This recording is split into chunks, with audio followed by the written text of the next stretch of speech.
What's up, my YouTube family? Sergeant Greybeard with the Gaming Brigade, back with another Division 2 video. And as I do every Monday, my friends, today I would like to take some time, talk about some of the questions you've sent the channel, go over some of your feedback, as well as a few of the things we can expect from the game this week. Now, if you happen to be new here, first of all, welcome. Secondly, feel free to hit that subscribe or join button. We would love for you to be a part of our gaming family. And if you enjoyed this or found it helpful at all, do me a favor and hit that like button. It really does help us out. Finally, as most of you know, we have giveaways here, and our current one is for a PlayStation 5, and all you need to do to enter is either subscribe here or follow us on Twitter. Either way is fine. The winner will be announced on December 31st of this year, and as I've mentioned in previous videos, watching our content is not a requirement to win. Only watch the things here you may enjoy. That's why you have the option of entering via Twitter. Having said that, let's get into today's video. So I'd like to start this video off by talking about the Chill Out mask, as I've been getting a lot of questions at the channel in regards to a few things. First off, a lot of people are still having a hard time trying to find the loot goblins, so we'll go over a few tips on that. And secondly, many of you are wondering, how do you properly use the mask when it comes to a specific build that you're working on? So I'm just going to give you an example of how I use the thing, and hopefully it will help. Now, first of all, I did a standalone video on how to farm for the Chill Out mask, and I will leave a link to that in the description down below. Hopefully that will help. But to give you a quick recap, I have two places that I hit up consistently to find it, and it's the Grand Washington Hotel and Jefferson Trade Center. You can see here when I get to the Grand Washington Hotel, all I do is a 180, and if he's going to show up, he will show up at this area right here. It may be a little bit further where I am. He may come ripping down the street, but if he doesn't show up, all you do is open up your map, and then I go down to Jefferson Trade Center and hope he shows up there.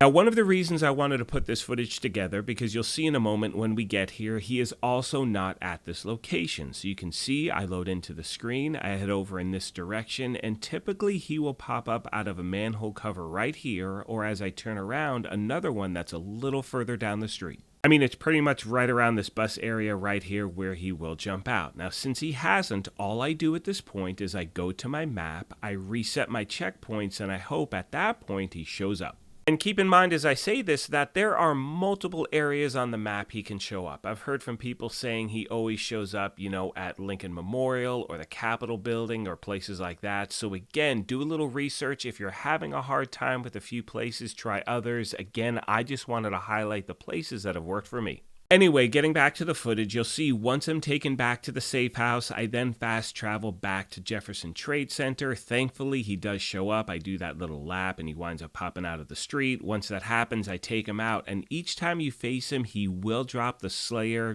snowball gun and the Chill Out mask. Moving on, I'd now like to talk about why this mask is so beneficial in my opinion, and why you want to get a few different versions of it. Now, there's a lot of back and forth in the community right now with people thinking, the mask is pointless, and you have other people thinking, this is really great. I can really design a lot of builds around the thing. So first of all, for the people who just don't really think the mask is that great, I get it. It doesn't have a gear set bonus, that's fine. However, the reality is there may be certain builds that you currently have put together where you want to really customize it a certain way, and a mask like this can totally help you do that. So to give you a quick example of how I would use the mask, you can see here I found a version that has skill damage on it. Now, it's important to mention that because it is a Gilligard mask, no matter how it drops, it will always have armor as the core attribute. Therefore, when you're farming, your main focus should be that secondary attribute there. Now, this is skill damage. It's pretty high up there, so for me, this is a perfect mask I'm looking for to really stack one of my skill builds. Now, the skill build of mine that I'm referencing, it's one of my favorite ones in the game. I have 3 Empress International,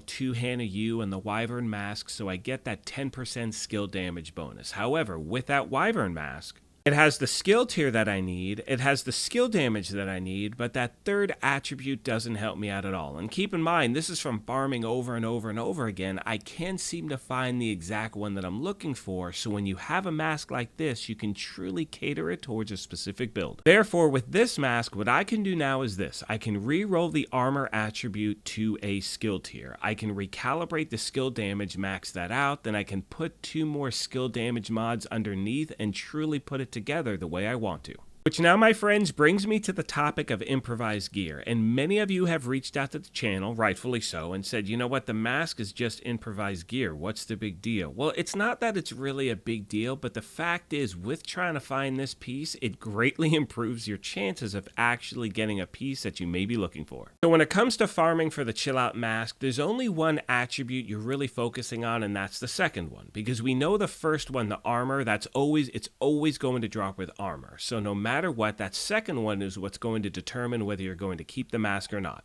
Therefore, when it comes to recalibrating a chill out mask, you're going to max one of those without a doubt, and then you may have to recalibrate, one of the other attributes, as you saw in that last thing I showed you. I'm going to recalibrate the skill damage. It's not that much, but I only have to worry about one of the secondary attributes. However, when it comes to crafting your own improvised gear, you really need to hit the lottery when you're trying to get one of these things exactly the way you want it. And right here, I can show you an example. So let's say I'm trying to get a holster that has a skill tier and all red attributes underneath it. Now you can see here with this roll, I don't have a skill tier, so I'd have to change that. Then I'm left with health and crit hit damage, which I would have to spend a lot of resources to recalibrate. So in my opinion, this one is of no use and I'd need to try to craft another. And not only that, but the holster had health on it. I wasn't looking for that. So again, what this mask allows you to do is truly give one of your builds a boost in a certain way. If you're looking for that one specific piece of gear to just, tweak something a little bit, it is definitely worth grinding for. Next, my friends, I'd like to talk about the fact that, as most of you know right now, we have 4 global events in succession. There is Shade Exposed going on right now. Tomorrow we have Golden Bullet. That is by far the most popular one in the game. And I put out a video on Friday saying why now is the time to return to the game. And in my opinion, these global events are exactly the reason why you want to jump back into the game now. As I mentioned previously, I will be putting a weekly video together specifically on each global event to give you a few tips and farming areas and things like that. But as you know, you can earn stars during these events. You stack those up, you buy different caches, and always remember, those named caches and those legacy caches can have Dark Zone exclusive items in there. So if there's something that you've been looking for, let's say you do not like going into the DZ, whether it is to farm for a certain item or get the resources to buy it, if it happens to be on sale at a DZ vendor, now is the time to maybe get something that normally you have not been able to pick up. One thing I'd like to remind you of really quick is that your stars will reset on Tuesday when the next global event begins. So as of right now, you have a certain amount of stars. By Tuesday morning, they will be gone, or I guess by midnight,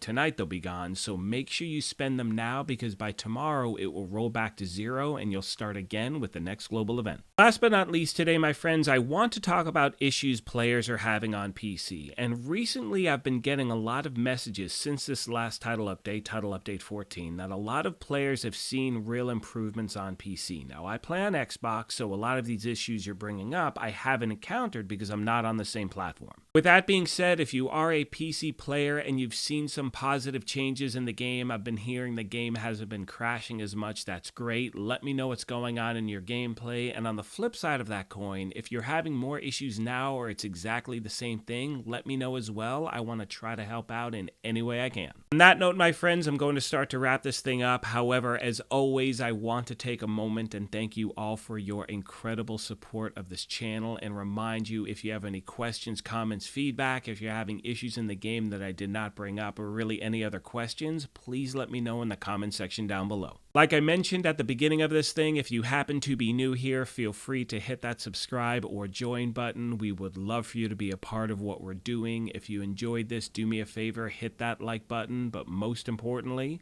take care of yourselves, be kind to each other, and we will talk to you soon. Thanks again, everyone.